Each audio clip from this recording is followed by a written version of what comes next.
Hello, I'm Otis Corbett, and today I want to share a word about assuming risk as I comment on 1 Samuel 24 verses 1 through 22.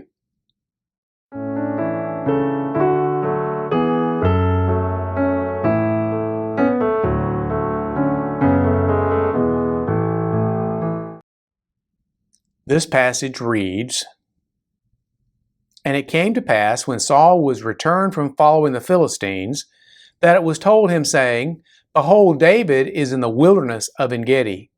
Then Saul took 3,000 chosen men out of all Israel, and went to seek David and his men upon the rocks of the wild goats. And he came to the sheepcotes by the way, where there was a cave, and Saul went in to cover his feet. And David and his men remained in the sides of the cave. And the men of David said unto him, Behold, the day of which the Lord said unto thee, Behold, I will deliver thine enemy into thine hand, that thou mayest do to him as it shall seem good unto thee. Then David arose and cut off the skirt of Paul's robe privily. And it came to pass afterward that David's heart smote him, because he had cut off Saul's skirt. And he said unto his men, The Lord forbid that I should do this thing unto my master, the Lord's anointed, to stretch forth mine hand against him, seeing he is the anointed of the Lord. So David stayed his servants with these words, and suffered them not to rise against Saul. But Saul rose up out of the cave, and went on his way.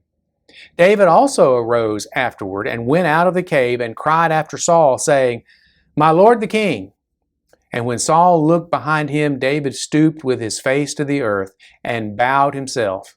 And David said to Saul, Wherefore hearest thou men's words, saying, Behold, David seeketh thy hurt?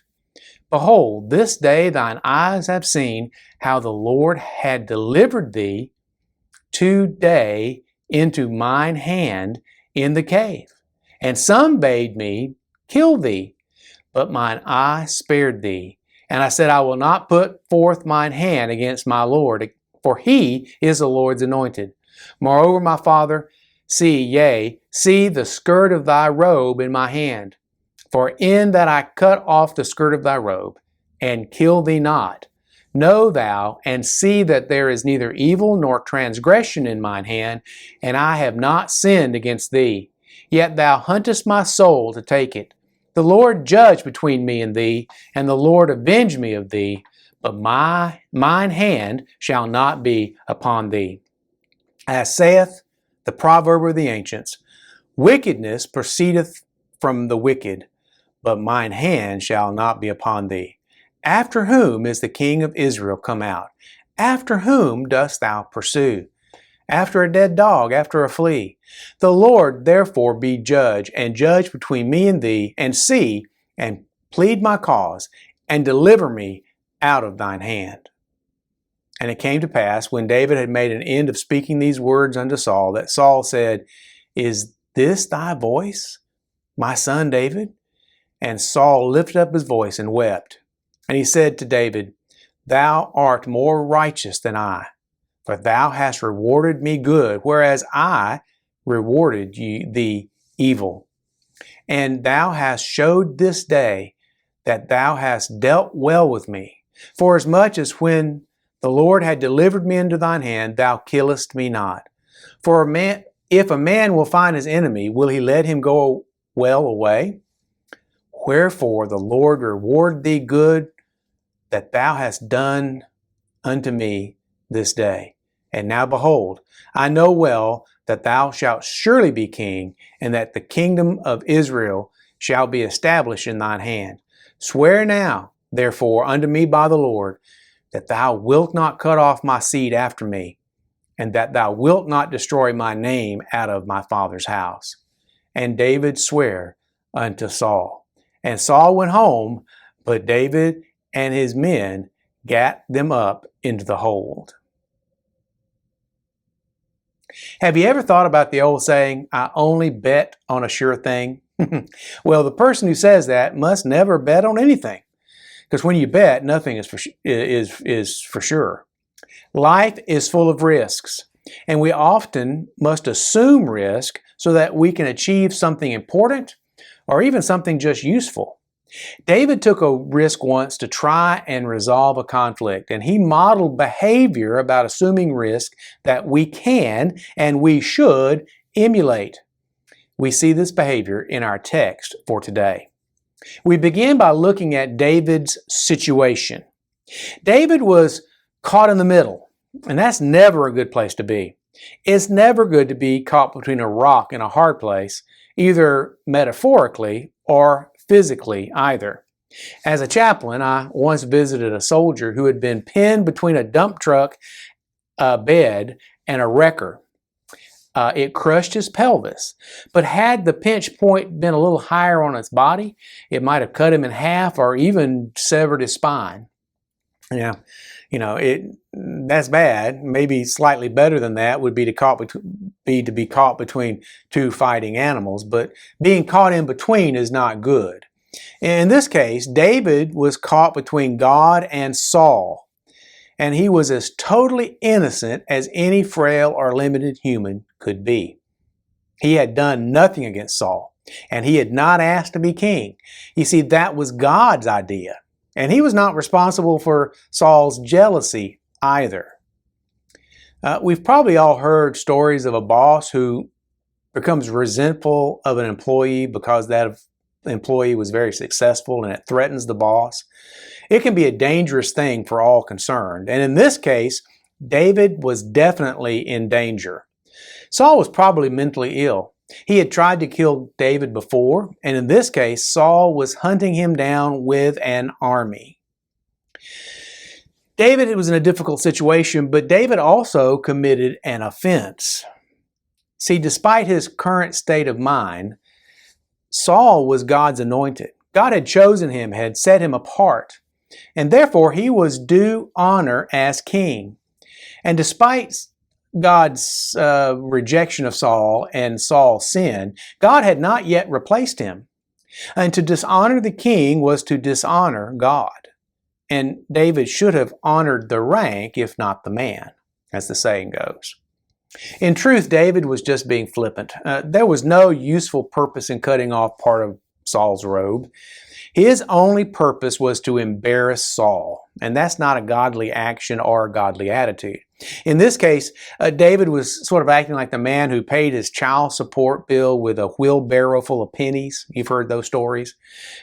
He was childishly acting out of arrogance and spite. Now, to his credit, however, David did realize he was wrong, and he restrained his servants. Even better, he did not kill Saul or allow him to be killed in that cave while he was taking care of his business. And David also repented in his heart. And this resulted in David's confrontation. Repenting of his own sin was not enough for David. And he could have stood pat. He could have protected himself and his followers. But if he did, however, a chance to repair his relationships with Saul would have been missed. The children of Israel would have still been divided. It would have been like using duct tape to close a rip in clothes, but not repairing the tear properly. An open wound would be left to fester in the kingdom, and David could not abide that. So David confronted Saul. He took a risk. And it is highly risky to confront an unstable person. Even though David had evidence of his own faithfulness to Saul, and even though he pledged his loyalty and honor to Saul, this whole scenario could have ended badly. Saul had been searching for David to kill him, and Saul might have capitalized on that opportunity. Because David did give him an opportunity. You see, David marked himself as a target for Saul, and he called the shots onto himself and also his followers. David, however, felt it was worth the risk to do the right thing for Saul and for God. Blessedly for David, Saul's response was, for a change, rational and humble. He recognized David's righteousness and that he had treated Saul like a friend and not like an enemy. He also recognized David's right to be a future king and that David would honor his word.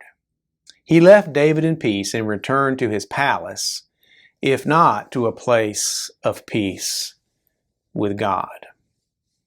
So, after this experience, what would David's counsel to us be? Well, if David was with us today, I think he'd have some words of counsel for us. First, he'd tell us to be sure that our attitudes and actions are right. He'd say, don't hold grudges. He'd also say, don't be sophomoric. Don't be silly. And he'd also tell us to be willing to assume risk. In this case, everyone concerned benefited from David's willingness to take a necessary risk. He did, his troops did, the kingdom did, even Saul did. And I think David would also tell us to be wise in how we assume that risk. Don't back someone into a corner, and be sure you have proof if you need to have it. Also, it usually doesn't pay to embarrass someone needlessly, especially your boss. It doesn't pay to embarrass someone intentionally, especially your boss. Finally, David would encourage us to be confident in God. God is our ultimate Savior and our ultimate protector, and He will be our guide if we seek His wisdom as we assume risk. The bottom line is that David was willing to assume risk to resolve the conflict with Saul and to do the right thing in service to God. Are we willing to do the same? Before I go, let me share my new book with you. Seminary taught me to be a pastor, but the Army taught me to be a leader. I would like to share how God melded those two skill sets in my new book, Decently and in Order. It's available now on Amazon in paperback and on Kindle. If you want to know more about effectively leading teams and events, check out Decently and in Order on Amazon.com. I believe you will find it eye-opening and helpful. That's Decently and in Order by Otis Corbett. Thanks for taking a look.